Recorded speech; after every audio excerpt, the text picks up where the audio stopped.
परंतु हो कुछ नहीं, उसको बोलते हैं विकल्प। माने कई चीजें ऐसी हमारे दिमाग में बैठ जाती हैं जो होती नहीं है, केवल कहने सुनने में आती हैं। अब विकल्प देखो,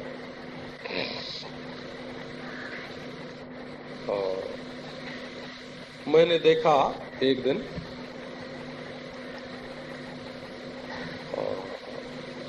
दूर से मालूम पड़ा है या कोई सिर पर मुकुट लगाए आ रहा है। नारायण, और उसके हाथ में धनुष बाण भी है। फिर देखा एक गले में माला भी पहने हुए हैं। अच्छा, फिर उससे पूछा तुम्हारा नाम क्या है, तो बोला कि बंध्यापुत्र। तो वो धनुष काहे का था? खरगोश के सींग का, सशस्त्रंग धनुष धरा। वो मुकुट काहे का था, वो माला काहे की थी? आकाश के पुष्प की। तो देखो, बच्चा कोई सुनेगा जब इस कहानी को, धात्री कथा जब सुनेगा, तो वो सुन के उसके मन में एक कल्पना होती जाएगी कि सचमुच एक आदमी होगा, उसने फूल की माला पहनी होगी, मुकुट लगाया होगा, धनुष बाण लिए हुए होगा, है? वो सुनेगा तो उसको मालूम पड़ेगा कि नहीं? परंतु ये सब कुछ तो है ही नहीं, ये तो उसके मन में सिर्फ कल्पना ही होती जाएगी। तो आपको ये मालूम होना चाहिए कि अनेक ऐसे विषय हैं जो हैं नहीं, और उनके बारे में हमने सुन करके उनकी ऐसी कल्पना कर रखी है, और वो हमारे दिमाग में ऐसी जम गई हैं, ऐसी जकड़ गई हैं कि वो हमको बहुत तकलीफ देते हैं। तो इन विकल्पों को निकाल दो। हमारे अंदर ये विकल्प, ये भेद बुद्धि, ये माया अविद्या, ये अंतःकरण, ये सब कुछ नहीं है। कारण शरीर नाम की कोई वस्तु ही नहीं है। केवल अज्ञान का ही नाम, केवल अज्ञान का ही नाम कारण शरीर है। मैं तो आतत हूँ, आतत माने अद्वितीय हूँ। नाहम देहो ये सदरूपो ज्ञानमित्युच्यते बुधैः। मैं ये असदरूप शरीर नहीं हूँ। ये जो देह में मैं पना है, ये बिल्कुल झूठा है। जब देह में से परिच्छिन्न, देह माने परिच्छिन्न, इस परिच्छिन्न में, परिच्छिन्न माने टुकड़ा, परिच्छिन्न माने टुकड़ा, खंड, ये जो एक टुकड़े में मैं हो रहा है, ये बिल्कुल गलत है। विद्वानों का ये कहना है कि यदि इस देह में से तुम्हारा मैंपना कट जाता है तो इसका नाम होगा ज्ञान। अच्छा, अब फिर सुनो।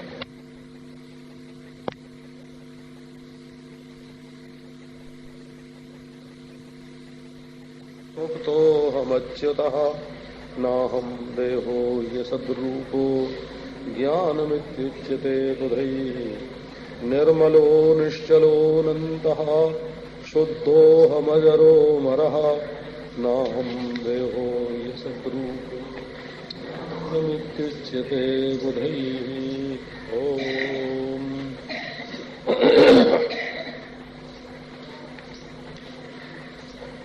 आप वेदांत की थोड़ी भूमिका सुनाते हैं।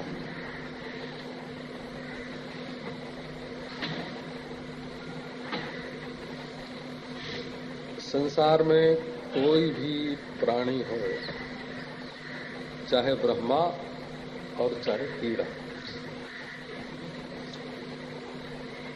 दुख कोई नहीं चाहता। ये दुख के प्रति जो अरुचि है, ये स्वाभाविक है, स्वारसिक है।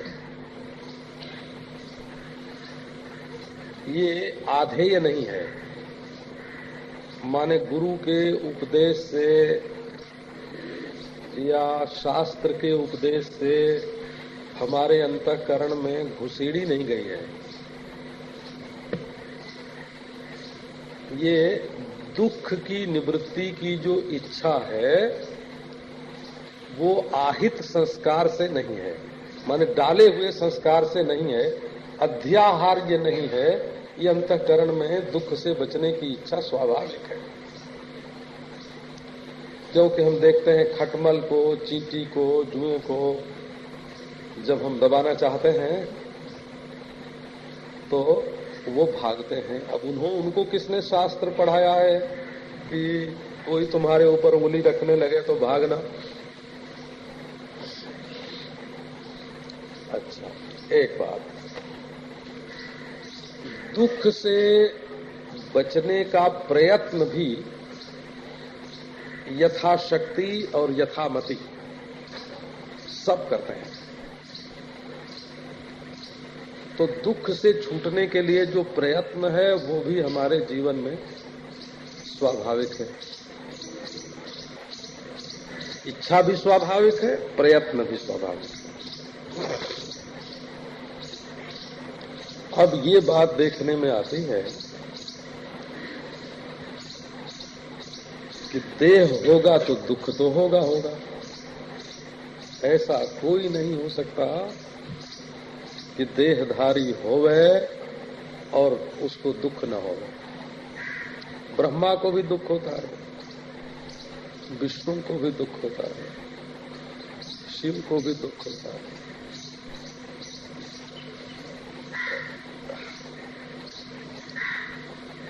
देहधारी होना, जैसे जोर से दौड़ोगे तो सामने की हवा तुम्हें थोड़ा रोकेगी ना, इसी प्रकार जीवन के प्रवाह में, दैहिक प्रवाह में दुख की उपस्थिति आवश्यक है।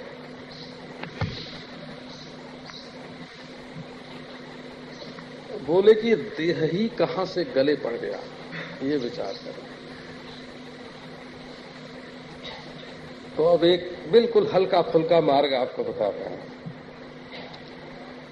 सरल सीधा। आजकल इसको बता के लोग गुरु बन जाते हैं, संप्रदाय के आचार्य बन जाते हैं, भला अपने पंथ चला लेते हैं, लाखों उनके चेले बन जाते हैं।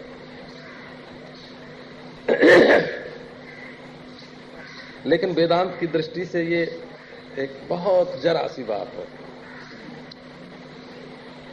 वो क्या है कि ये देह में जो मैं और मेरा है ना, इदंग्रह और माने ममग्रह और अहंग्रह, ये पापक ग्रह जो है ग्रह, ये शरीर मैं हूं और ये शरीर मेरा है। ये जो भ्रम है, माने अहंता ममता, और अहंता ममता का कारण भ्रम, माने देह को मैं मानना। वैसे तो देखो, जो दुख बीत गया अब उससे छूटने का तो कोई सवाल नहीं है, और जो दुख भोग रहे हैं है ना, वो तो थोड़ी देर में अपने आप ही छूट जाएगा, क्योंकि आया है तो जाएगा।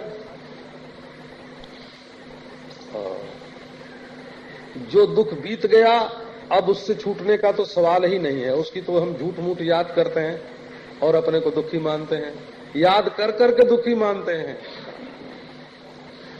जैसे कोई अपना शरीर धो ले, मैल छूट के धरती पर गिर जाए और उसके बाद फिर उसको अपने शरीर पर लपेटे, ऐसे जो दुख बीत गया वो तो बीत गया, वो तो भूतकाल के साथ चला गया।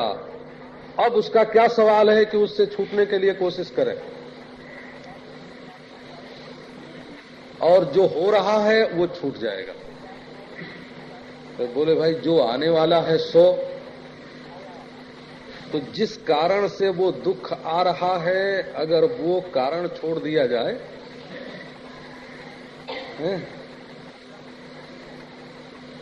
तो वो दुख नहीं आवेगा। तो वो दुख क्यों आ रहा है कि इस देह के प्रति मैंपना और मेरापना बड़ा जबरदस्त शरीर में बैठ गया। तो बोले कि आओ इसको छोड़ दें। प्रबल, मैंने देखा है ऐसे मनोबली पुरुष होते हैं, परीक्षा करते हैं।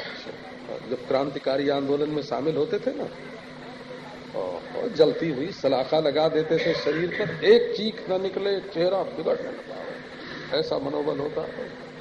नाखून में सुई, नाखून के भीतर सुई घुसेड़ दी और न मुंह से चीख निकले और न चेहरा बदले, तो बोले हाँ मनोबल है भाई, बलवान मन है। ऐसा बलवान मन हो कि देह को मैं और मेरा स्वीकार न करे।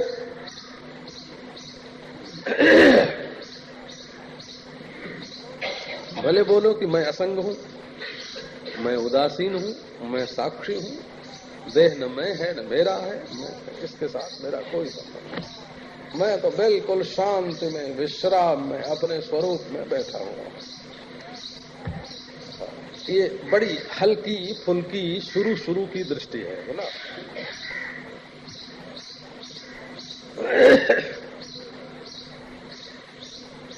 बोले कि असल ये बताओ कि देह में मैं मेरा अहम मम हुआ क्यों है? बोले देह है इसलिए हुआ। अरे भाई, घर में सोना रखा हो तो सोना देखते देखते आहा हम इतने बड़े सोने के मालिक हैं, इतने बड़े मकान के मालिक हैं, देखते देखते हो ही जाता है।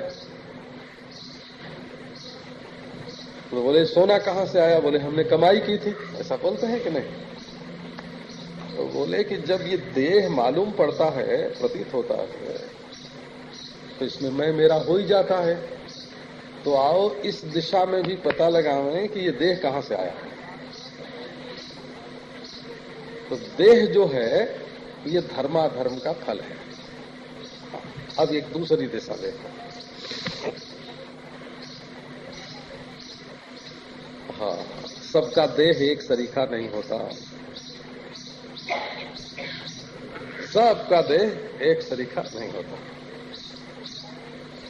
तो देह जो है ये हमारे भारतीय सब दर्शन, चारवाक को छोड़कर, जैन भी यही कहते हैं कि ये कर्म का फल है, बौद्ध भी यही कहते हैं ये कर्म का फल है, सिख भी यही कहते हैं ये कर्म का फल है। न्याय, वैशेषिक, सांख्य, योग, पूर्व मीमांसा, उत्तर मीमांसा, शैव, वैष्णव, शाक्त, गाणपत्य, सौर, क्या कबीरा और क्या चरणदास और क्या राधा स्वामी, सब संतों का मत ये है कि जब किसी मैटर में कोई शकल व्यवस्थित रूप से बनती है तो वो या तो टांकी से गढ़कर बनाई जाती है या सांचे में ढाल के बनाई जाती है, मिट्टी से घड़ा बनता है या प्लास्टिक से खिलौना बनता है या मोम से कोई पुतला बनता है, तो उसको बनाना पड़ता है, उसमें कर्म होता है, कर्म। तो अच्छी कला हो, अच्छा शिल्प हो, अच्छी कारीगरी हो तो अच्छी शकल बनेगी। तो धर्माधर्म का फल है शरीर। ये देखो आत्मा नहीं, आत्मा तो वो है जिसने इस शरीर में मैं मेरा कर लिया है ना, वो साक्षी, वो असंग, वो उदासीन, वो तो आत्मा है। अब सवाल ये हुआ कि ये देह कैसे बना? तो ये पंचभूत में से थोड़ी सी माटी, थोड़ा सा पानी, थोड़ा सा थोड़ी सी आग, थोड़ी सी हवा, थोड़ा सा आसमान मिला के ये जैसे कुम्हार कोई शरीर को गढ़े, वो ऐसे धर्मानुकूल है ना। कड़ी मिट्टी हुई तो जरा उसको नरम करना पड़ा, ज्यादा पीटना पड़ा, और नरम मिट्टी हुई तो थोड़े ही पीटने से नरम हो गई, वो कुम्हार जैसे। धर्माधर्म। अच्छा, धर्माधर्म कैसे होता है? बोले राग द्वेष से होता है। राग द्वेष से धर्माधर्म होता है। अरे भाई, राग द्वेष भी तो तब होए ना जब वस्तु होवे, तो द्वैत की उपस्थिति के कारण ही राग द्वेष होता है। तो बोले भाई ये द्वैत जो है ये कहाँ से उपस्थित हो गया? अब ये देखो, ये दूसरी दृष्टिकोण है, वो है ना। देह में मैं मेरा करके जो फंसा उसका वो तो त्वम पदार्थ हुआ। मैं मेरा से अपने को अलग किया तो वो त्वम पद लक्ष्यार्थ हुआ, बोला। अब जरा देह बना कैसे? का पंचभूत में से। पंचभूत में से यही देह कैसे बना? बोले धर्माधर्म से। धर्माधर्म कैसे बना? का राग द्वेष से। राग द्वेष कैसे हुआ? का द्वैत की उपस्थिति से। बोले द्वैत की उपस्थिति कहाँ से हो गई? कि द्वैत की उपस्थिति जो है वो अद्वितीय अनंत ब्रह्म तत्व के अज्ञान से हुई। जो सर्वाधिष्ठान सर्वाभाषक स्वयं प्रकाश अद्वितीय तत्व है, उसके अज्ञान से ही उसमें द्वैत की उपस्थिति भास रही है।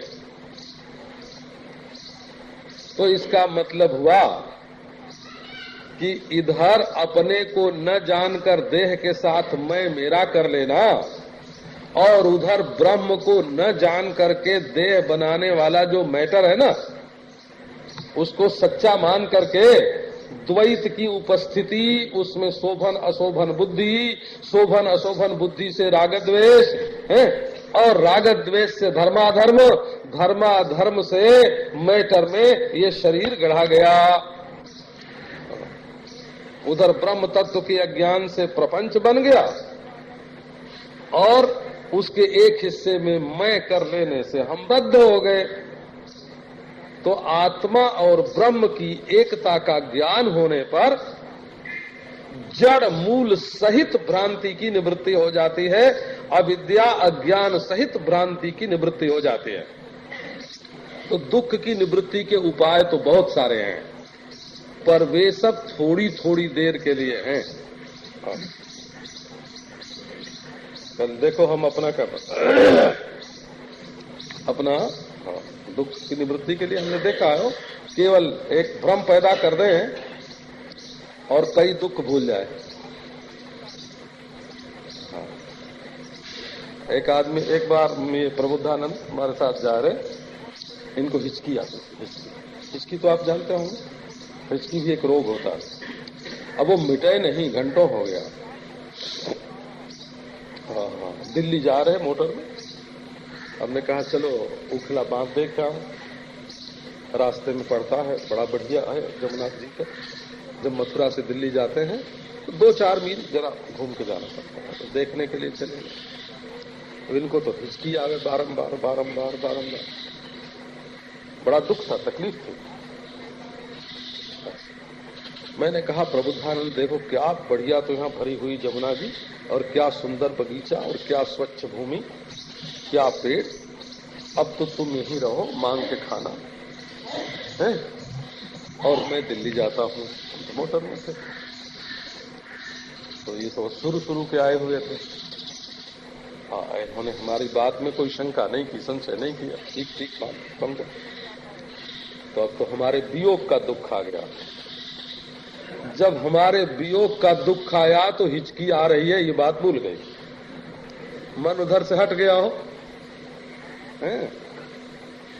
अच्छा, 10 मिनट हो गया, 15, मैंने ध्यान दिया कि हिचकी आती है कि नहीं आती है। हमको तो मालूम था। 10-15 मिनट जब हिचकी नहीं आई, तब मैंने इनसे पूछा कि तुम्हारी हिचकी कहाँ है? बोले हिचकी तो गायब हो गई। तो ये तो दुख निवृत्ति का सरल उपाय है। बोला जो लोग लेके फावड़ा खेत में काम करते हैं, उनके मन में काम की वृत्ति ज्यादा नहीं आती है।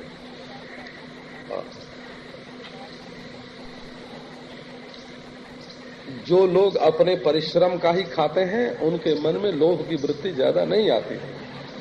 तो ये सब उपाय तात्कालिक हैं, हो तात्कालिक।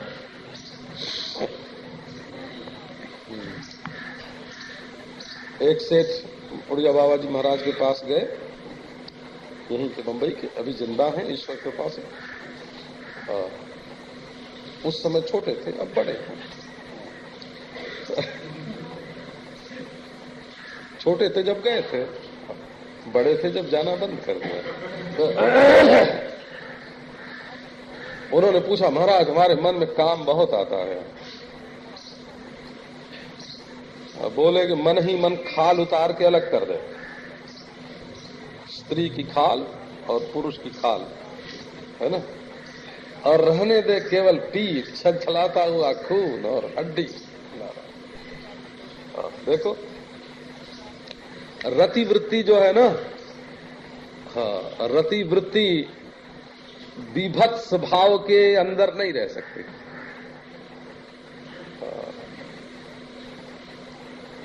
केवल भावांतर होना चाहिए। तो ये सब जो उपाय है ना, होम कर लो, मंत्र जप कर लो, है ना। देखो आपके मन में कभी काम आता हो और आप ध्यान करें, कैलाश की चोटी है, चारों तरफ बर्फ ही बर्फ है और सबसे ऊंची शिला पर कर्पूर गौर भगवान श्री शंकर बैठे हुए हैं। उनके शरीर पर सांप जो है वो लिपटे हुए हैं, जटा से गंगा जी की धारा बह रही है, शहर में चंद्रमा है। देखो काम की वृत्ति मिट जाएगी।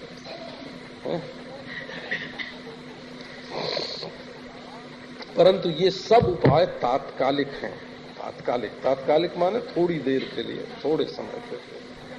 और प्राणायाम करो, है ना।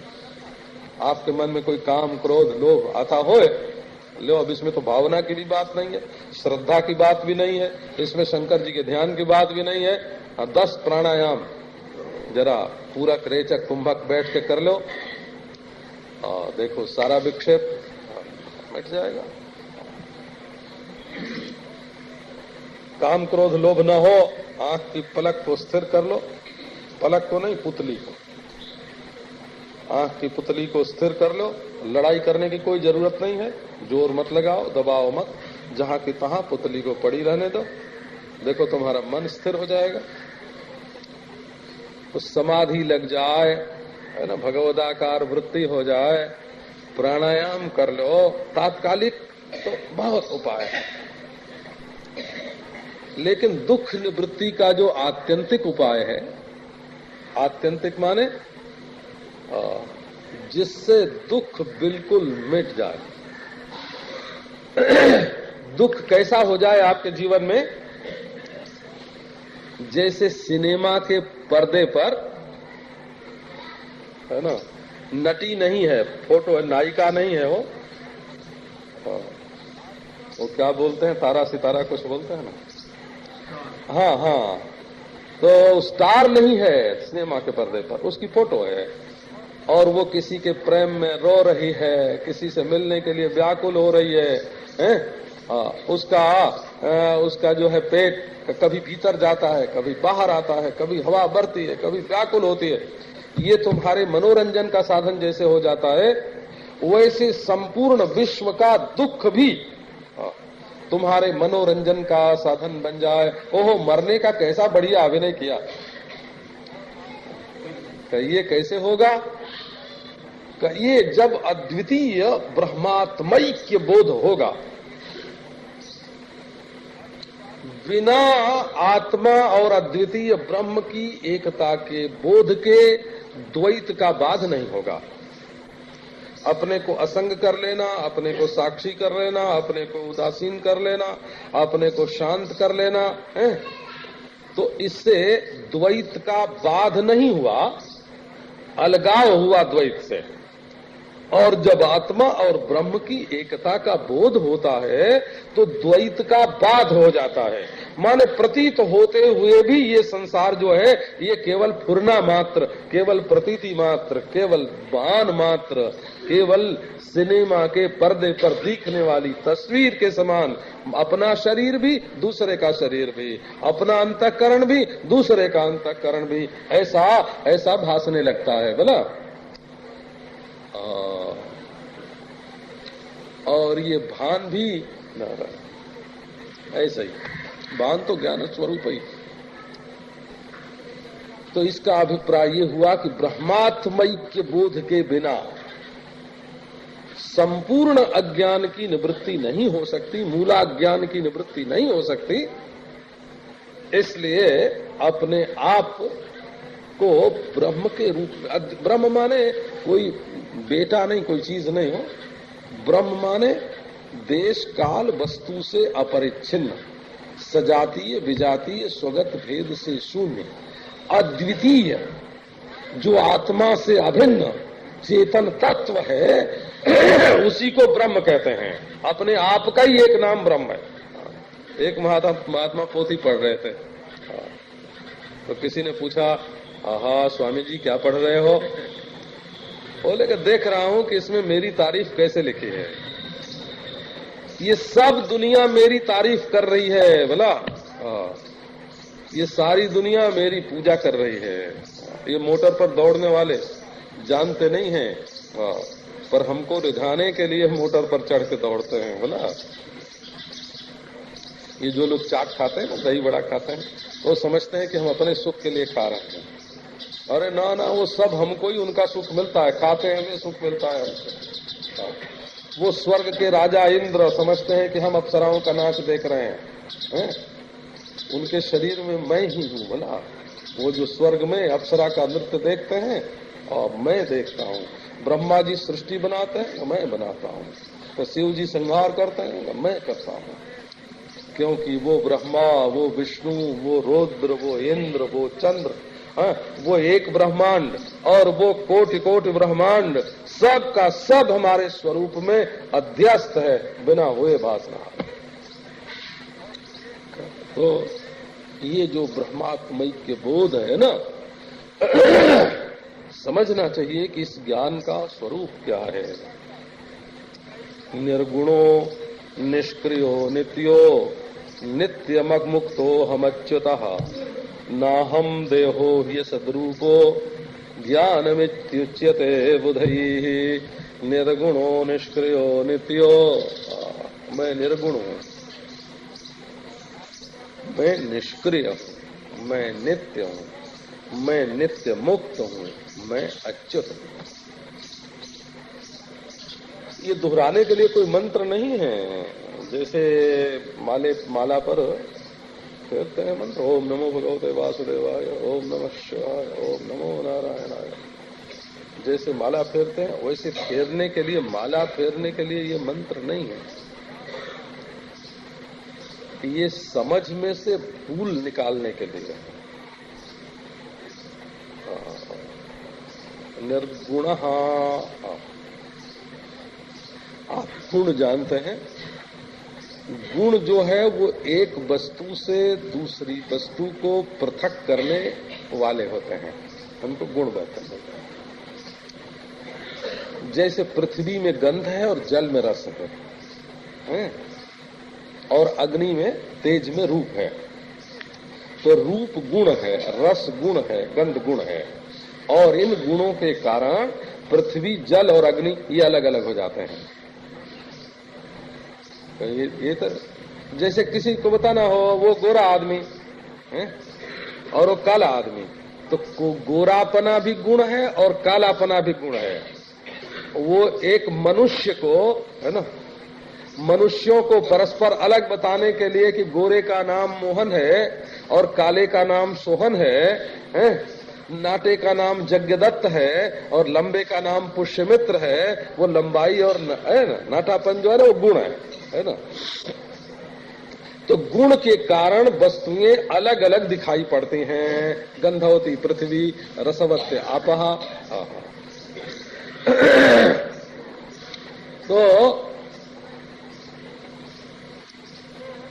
तो ये जो रूपवत तेजहा, तेजस में रूप है और जल में रस है, ये गुण है। अब ये यदि गंध, रस और रूप ये तीनों अलग कर दिए जाएं तो आग में, पृथ्वी में और जल में फर्क क्या रहेगा? बोले कुछ नहीं रहेगा। ये फर्क जो है वो गुण के कारण है, ये गुण उपाधि है ना। तो देखो स्त्री का स्त्रीत्व तो क्या है, तो उसमें कुछ योग्यता ऐसी है जो पुरुष में नहीं है। ये स्त्री का गुण है वो।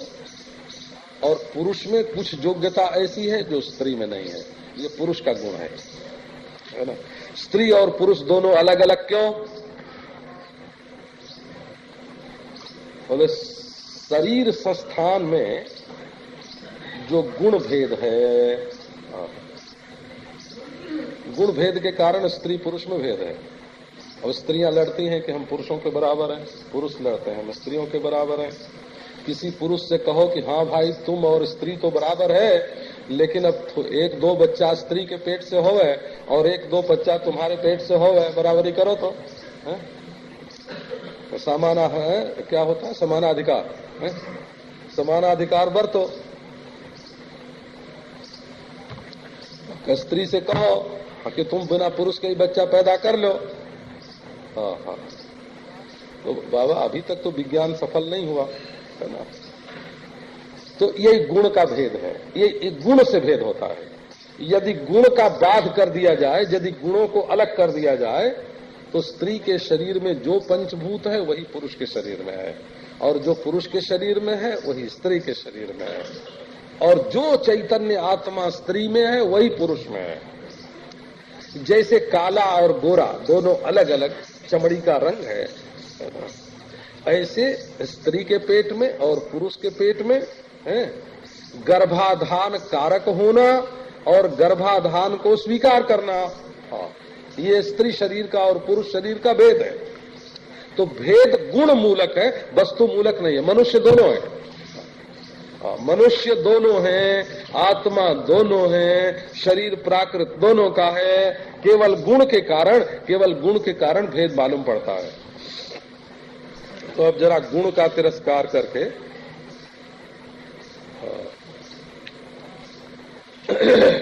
देखो, शास्त्र में वर्णन आता है कि एक जल ऐसा है जिसके पीने से शरीर के स्वास्थ्य की वृद्धि होती है,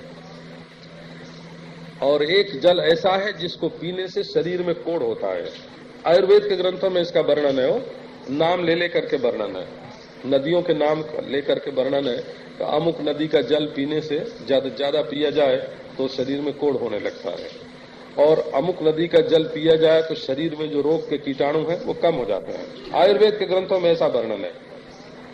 तो ये जल का दोनों गुण हुआ बोला, वो जिस धरती पर से बहता है, जिन औषधियों को लेता है, जिस पहाड़ में से निकलता है ना, उसके सान्निध्य से उपाधि के कारण जल में ये गुण दोष आ गए।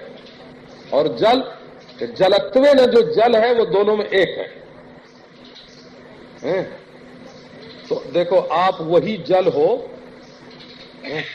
आप जल हो, न कोड़ करने वाले जल हो, न कीड़ा मारने वाले जल हो, कि आप केवल अमृत हो, केवल जल हो। इसी को निर्गुणा बोलते हैं।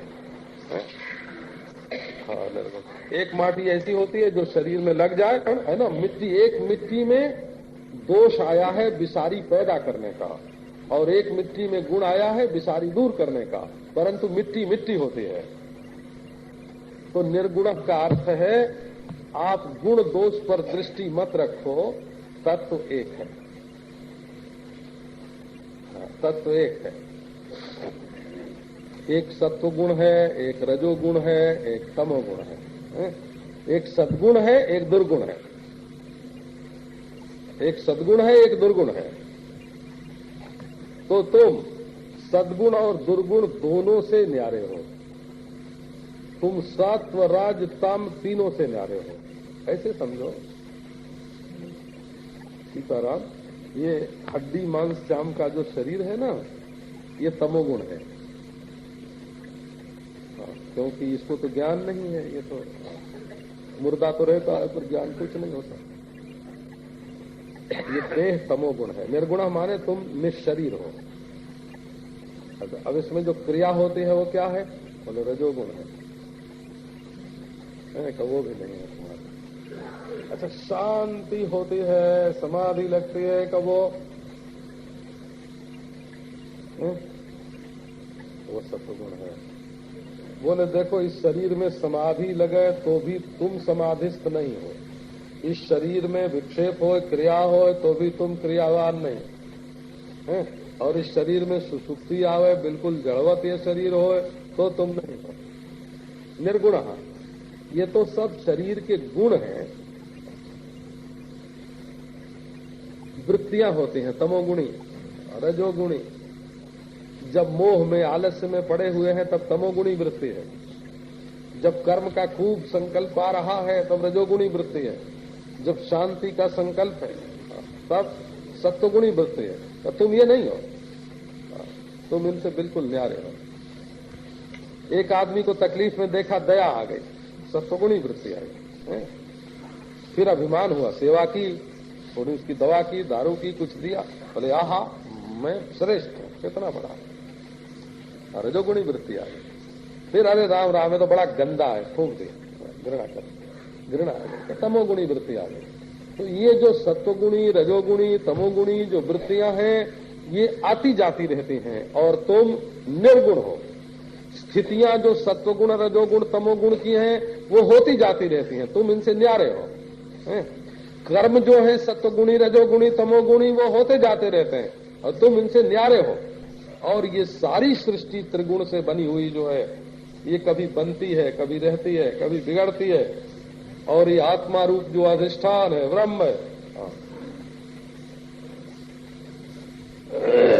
एक महात्मा थे, बोलते थे मेरे रोम रोम से, है ना, मेरे रोम रोम से कोटि कोटि ब्रह्मांड, कोटि कोटि ब्रह्मा विष्णु महेश पैदा होते हैं और लीन होते हैं। मैं अनंत हूं और कोटि कोटि ब्रह्मांड मुझ में कल्पित हैं। निर्गुण निष्क्रियो सित्वम, निर्गुणो निष्क्रियो नित्यो। निष्क्रिय माने क्रिया नहीं है, माने जिसके कारण ये क्रिया मैंने की और दुखी हो जाते हो या सुखी हो जाते हो, बड़ा भारी अभिमान होता है, क्या पूछना है।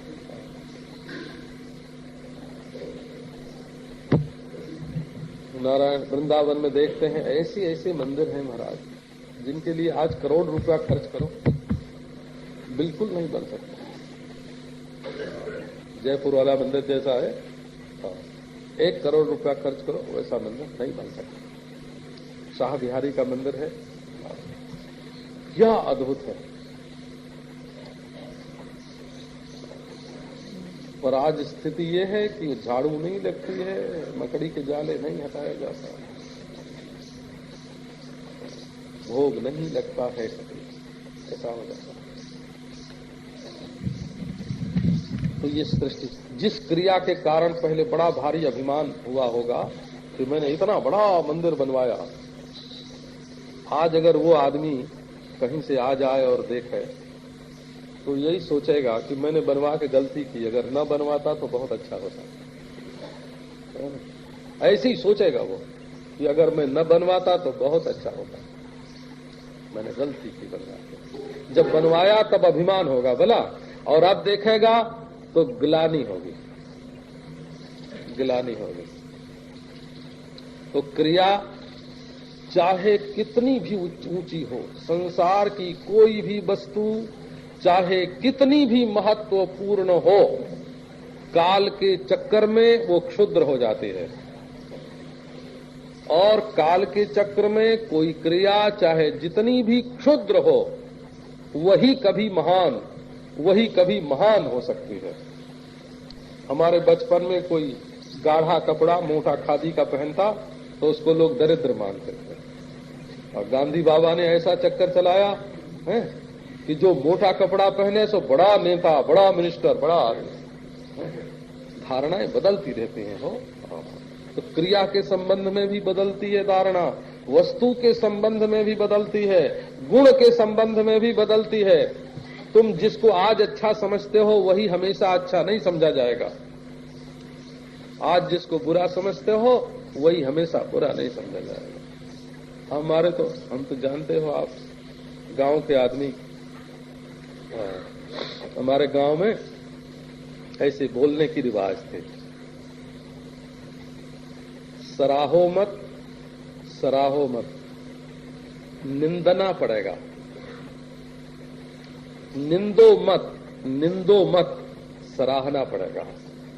ये कहावत गांव की हमारे कहावत है। बहुत तारीफ मत करो, बहुत तारीफ मत करो, एक दिन निंदा करनी पड़ेगी। और बहुत निंदा मत करो, बहुत निंदा मत करो, एक दिन तारीफ करनी पड़ेगी। एक तो बड़ी गंदी सी कहावत है, तो आपको सुना दे गांव की बात, जरा गंदी है।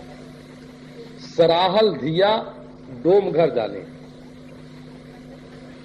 जिस लड़की की बहुत तारीफ की जाती है कि ये बहुत अच्छी है, बहुत अच्छी है, वो बहुत बुरी जगह गिरती है। तो उस कहावत का अर्थ यही है, सराहल धिया, धिया माने लड़की, ये धिया हो बुद्धि, धिया माने बुद्धि, धिया माने लड़की। जिसकी बहुत सराहना होती है वो कहाँ जाती है? बोले डोम के घर जाती है। डोम भंगी है ना, अछूत, वहां मतलब जाति से नहीं है, नीचता से है। तो संसार में सब चीजें बदलती रहती हैं, बिल्कुल अनिर्वचनीय, बिल्कुल अनिर्वचनीय होते हैं। तो इसी से एक महात्मा बोलते थे कि आवे उसको आने दो, है ना, जाए उसको जाने दो। जैसे युधिष्ठिर जब स्वर्गारोहण कर रहे थे तो पीछे कौन आ रहा है और कौन गिर गया इसकी परवाह छोड़कर वो आगे बढ़ रहे थे।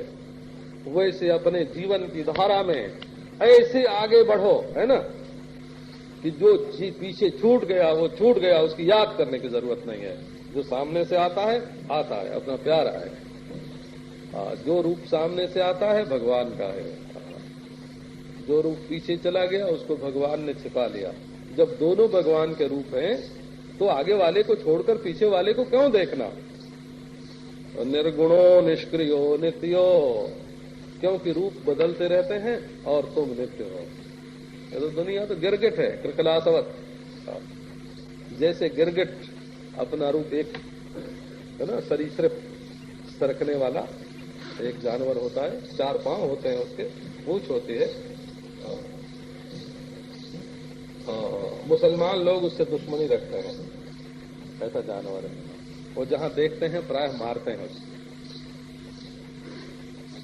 उसका ये है कि वो जैसे रंग के पेड़ पर रहता है ना, उसी रंग में दिखाई पड़ने लगता है ऐसा। और वो जरा सिर हिलाता है बारंबार, हाँ, सिर हिलाता है। हाँ, तो वो शिवाजी ने किसी मुसलमान का पता उसी के सिर हिलाने से पा लिया था।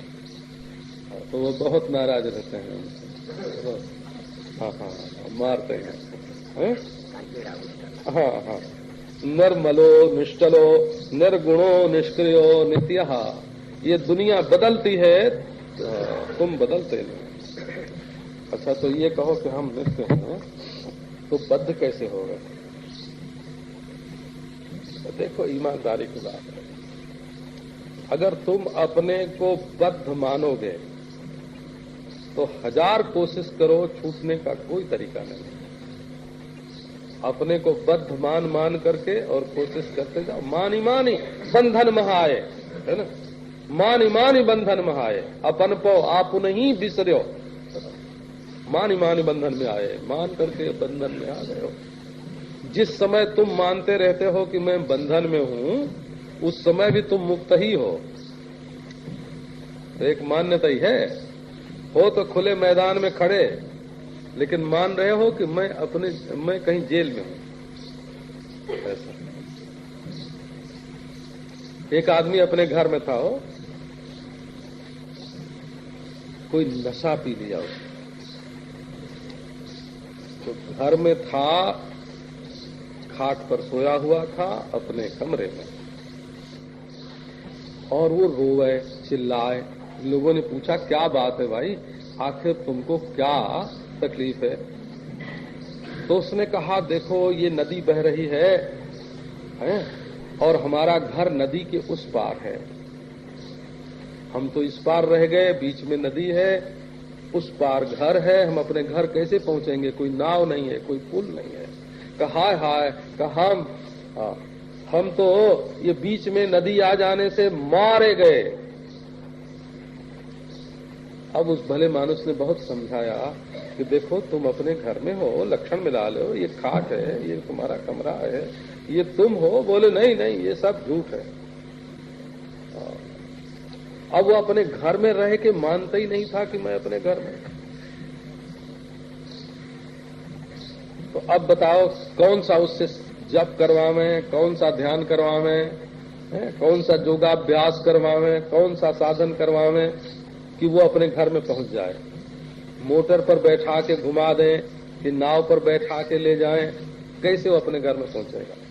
जो अपने घर में रहते हुए ही पागलपन से ऐसा समझ बैठा हो कि मैं तो दुश्मन के घर में हूँ, मैं तो जेल खाने में बंद हूँ, और ये मेरे घर वाले नहीं हैं, ये तो सिपाही हैं, फौजी हैं जो हमको घेरे हुए हैं, ये हमारे दुश्मन हैं। उसको समझाने का क्या तरीका है? उसको समझाने का एक तरीका है कि उसका नशा किसी तरह से उतार दिया जाए, बोला। नशा उतारने के सिवाय उसको अपने घर पहुंचने के लिए न मोटर की जरूरत है, न देवता की पूजा करने की जरूरत है, न योगाभ्यास करने की जरूरत है, न समाधि लगाने की जरूरत है, न अंतर्मुख होने की जरूरत है। जो भूल उसके दिमाग में नशे के कारण जो भूल उसके दिमाग में भर गई है, केवल वो दूर करने की जरूरत है। नित्य मुक्तो हम अच्युतः, मैं नित्य मुक्त हूँ, अर्थात बंधन जिस समय मैं समझता हूँ कि स्त्री से बंधा हूँ, पुत्र से बंधा हूँ, धन से बंधा हूँ, मकान से बंधा हूँ, भाई बंधु से बंधा हूँ, जात से बंधा हूँ, पांच से बंधा हूँ, संप्रदाय से बंधा हूँ, है ना। जिस समय मैं सोचता हूँ कि मैं बिल्कुल बंधा हुआ हूँ, मैं बंधा हुआ नहीं होता, वो मेरे मन का बनाया हुआ जाल होता है, मेरे मन का बनाया हुआ जाल होता है कि खुद बनाता हूँ और खुद उलझता हूँ, है ना। उसमें कुछ यथार्थता नहीं है। नित्य मुक्तः। अब एक प्रश्न